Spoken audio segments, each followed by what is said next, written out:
Pwede ka bang ikutin o hindi? Uy. Yun, pwedeng ikutin. Ngayong araw naman na ito mga ka-Rayper, ilalagay na natin yung takip nung transmission. Tara samahan nyo kung maglagay mga ka-Rayper. Isa to sa mahirap gawin mga ka-Rayper. Pero ang sikreto rito dapat yung eto. Dito siya banda. Yan. Kasi kapag ka eto, nilagay mo rito, ayan. Mas mahirap itong ilagay dito kasi tutukod. Yan o. Tumutukod. Kaya dapat to nandito. Yan. Kasi mas madali itong ilagay yung shop niya dito sa may loob nito. Ayan o. Oh. Mas madali itong ilagay kaysa yung eto, yung itutumbok rito. Mas mahirap siyang ilagay. Meron pang time na kumikiwal tong mismong bearing niya. Hindi mo na yun may lalagay kapag kumiwal. Kaya ito ang sekreto ditong isa. Dapat yung eto niya nandito sa may bearing. Walang problema rito mga ka-Rayper sa taas kasi nakakapa yung bearing niya rito eh. Dito banda. Kayang kapain ng kamay. Dito nakikita naman. Tapos kapag ka etong pulley niya nandito, maglalagay tayo ng tornilyo rito sa gilid. Yan. Kasi hindi na natin dito may lalagay mga ka-Rayper kapag ka tutukod siya rito. Kapag ka kaya ito dapat ilalagay to. Yan. At yun lang mga ka-Rayper, tara ilagay na natin.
Ayan, nakalapat na siya mga ka-Rayper.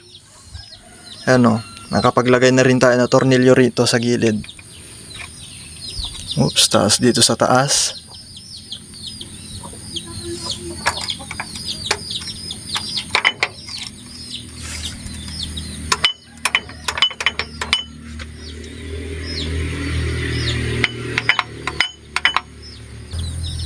Testingin natin yung cambio.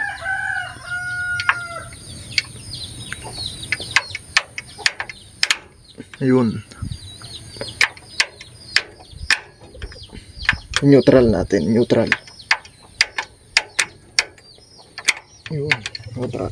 Ayun, kapag ka naka-neutral na mga ka-Rayper, dapat yung axle dito, pwedeng ikutin. Subukan natin ikutin mga ka-Rayper. Pwede ka bang ikutin o hindi? Ayun.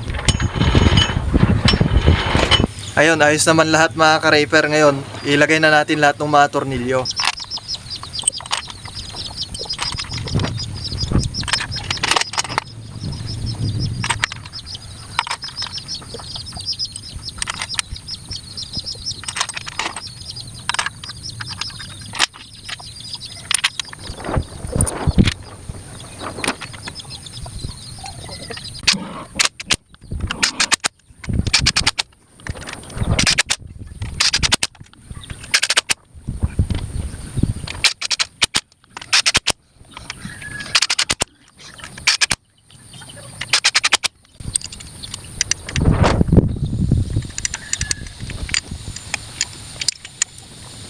Ayan, nailagay na mga ka-Reaper. At yun lang para sa video ito mga ka-Reaper. Salamat sa panonood.